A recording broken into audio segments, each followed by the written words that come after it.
December 21st, 1997. Captain Hamilton and his crew are preparing Fine Air Flight 101 for what appears to be just another cargo run to the Dominican Republic. The DC-8 is loaded, the pre-flight checks are complete, and everything seems normal as they taxi toward the runway at Miami International Airport. But unknown to the crew, a catastrophic error has already sealed their fate. In the next few minutes, Flight 101 would experience one of the most dramatic and tragic crashes in aviation history, and the investigation that followed would uncover failures so fundamental that they would reshape how the entire industry thinks about aircraft loading and safety.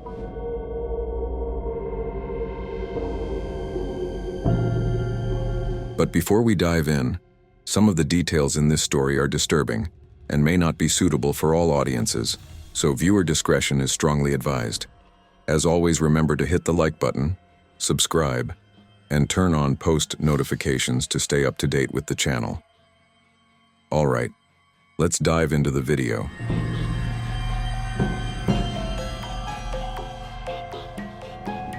To understand the horror of Flight 101, we must first step back into the world that birthed it. Fine Air, founded in 1989 by Frank Fine, wasn't your glamorous passenger airline ferrying vacationers to tropical paradises.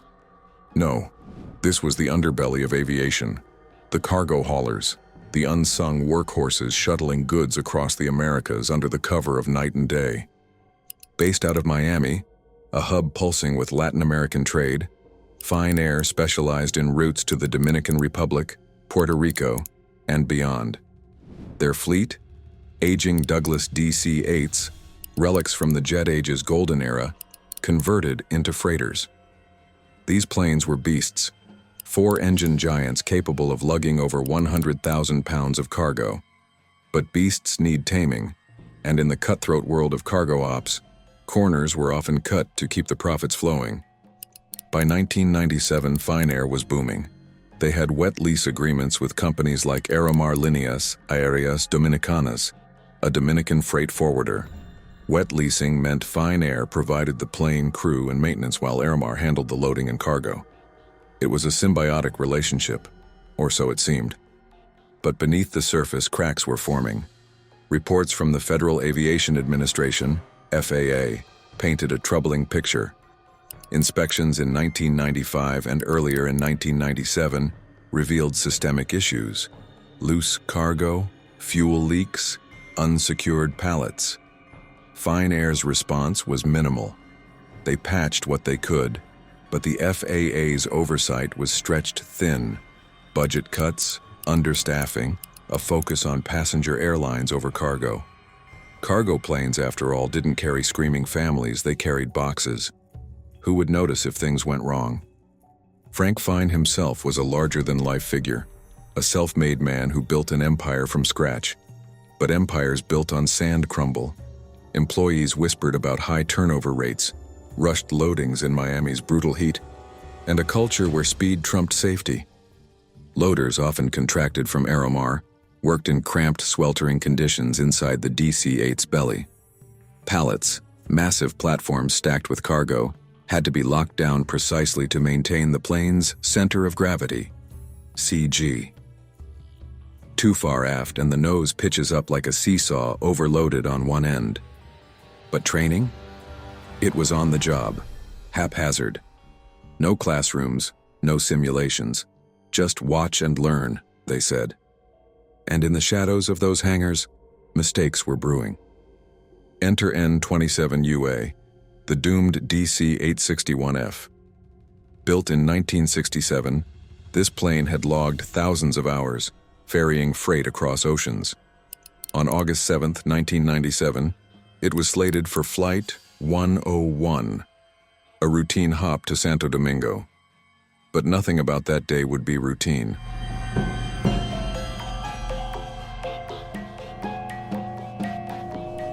August 7th dawned hot and hazy over Miami International Airport. Flight 101 was originally scheduled for 9:15 a.m. aboard another DC-8 N-30UA. But mechanical gremlins struck, issues with the auxiliary power unit. A swap was made to N-27UA, pushing departure to noon. The cargo? A mix bound for Aeromar's clients. Textiles, electronics, even perishables like flowers and food. Total weight, around 89,000 pounds, distributed across 18 pallets and loose boxes in the igloo section. But here's where the darkness creeps in. Aeromar's loaders, led by a supervisor with only 2 weeks in the role, began the process around 8 a.m. Fine Air provided 2 load plans, detailed blueprints for pallet placement to keep the CG within safe limits, 18 to 33% mean aerodynamic chord, or MAC. Plan A called for specific sequencing. Plan B was a backup. Neither was followed. Why? Time pressure? Confusion? Perhaps laziness? Pallets were rearranged haphazardly. 13 shifted aft. 1 rotated 90 degrees. Weights were misrecorded. Scales uncalibrated. Assumptions made. The actual cargo weight? Likely 5,000 to 6,000 pounds over the manifest. And the locks, those crucial devices meant to secure pallets against shifting? 57 out of 60 recovered post-crash were unlocked. Loaders later gave conflicting stories. "I thought they were locked," one said. "No, we didn't use them all," admitted another. The flight engineer, Glenn Millington, was supposed to verify the load, but procedures were lax. He checked only what he could see from the door. No full crawl through the hold. The captain, Dale Pat Thompson, a veteran with over 12,000 hours, and First Officer Stephen Petrosky, with 2,641 hours, reviewed the paperwork. It showed a CG at 30% MAC. Safe, they thought. Stabilizer trim was set accordingly. 2.4 units aircraft nose up, ANU. But reality? The CG was at 32.8% MAC, mistrimming the plane by at least 1.5 units. A recipe for disaster. Adding to the eerie tableau, a security guard, Enrique Soto, 32 years old, hitching a ride to Santo Domingo. He strapped into a jump seat, unaware he was boarding a ticking bomb. By 12:30 p.m., the plane taxied to runway. 27R tower clearance came at 12:34. Engines spooled up. The beast awakened. Before we continue on, if you are enjoying the video so far, please remember to hit that like button and subscribe to the channel. And if you don't like it, let me know down in the comments. Your support truly means everything. All right, back to the video.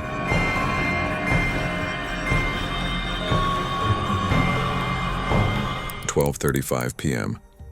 The DC-8 hurtles down the runway, reaching V1, decision speed. Rotate, calls Captain Thompson. The nose lifts, but something's wrong. Horribly wrong. The plane pitches up sharply, far beyond normal. Witnesses, a fellow Fine Air captain, an FAA technician, airport workers, describe it like a nightmare. The tail drags, sparking on the tarmac. The nose shoots skyward to 30, 40, even 70 degrees. "Easy, easy, easy, easy," Thompson urges, his voice calm at first, then edged with alarm. Inside the cockpit, chaos erupts. The stick shaker activates at 12:36:02, stall warning. Trim tones blare as they desperately adjust the stabilizer. "What's going on?" Petrosky gasps. Engine surges. Pop, pop, pop, like gunfire in the compressor stalls from the extreme angle of attack. The plane climbs to a mere 554 feet, wobbling, before gravity claims it. It rolls right, pitches down 26 degrees, slamming into the ground at 49 degrees angle of attack. The impact was catastrophic. The DC-8 misses an auto transport yard, skids across a field, barrels onto Northwest 72nd Avenue, a busy road during lunch hour. Cars swerve in panic. It plows into a mini-mall parking lot, crushing 26 vehicles, erupting in flames. Wreckage stops 4 feet from shop doors. Inside one car, 34-year-old Renato Alvarez, fresh from grabbing lunch, is killed instantly. 2 others were injured, scarred for life. Less than a mile from Miami International Airport is the scene of a terrifying airplane disaster. NTSB investigators start collecting eyewitness accounts. A couple of the witnesses mentioned seeing flames coming from the number 4 engine on the right side.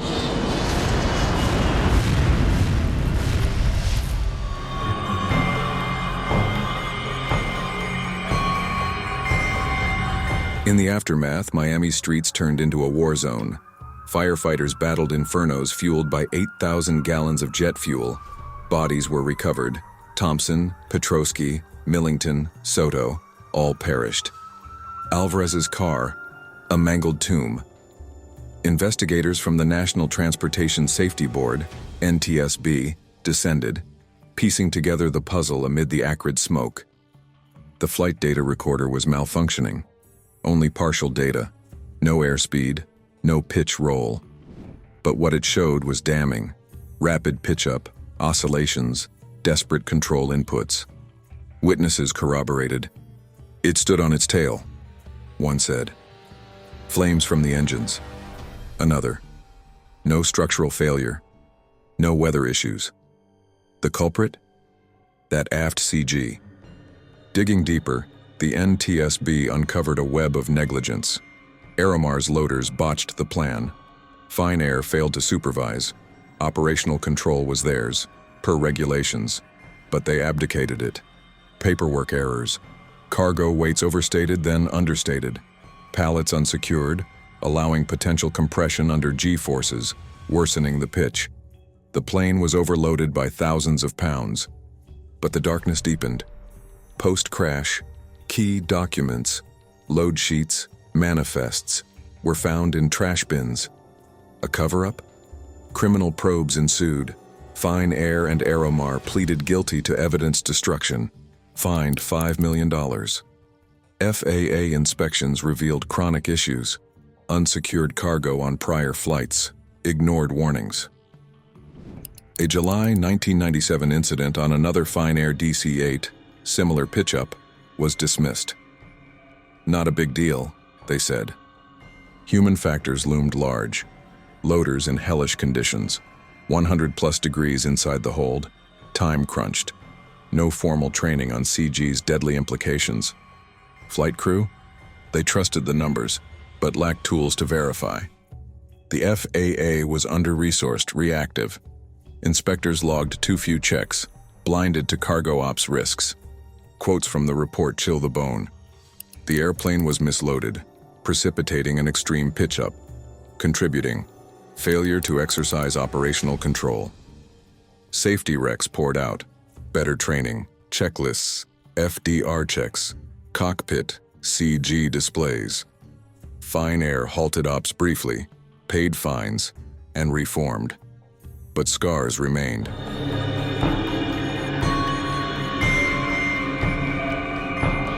Flight 101 wasn't isolated.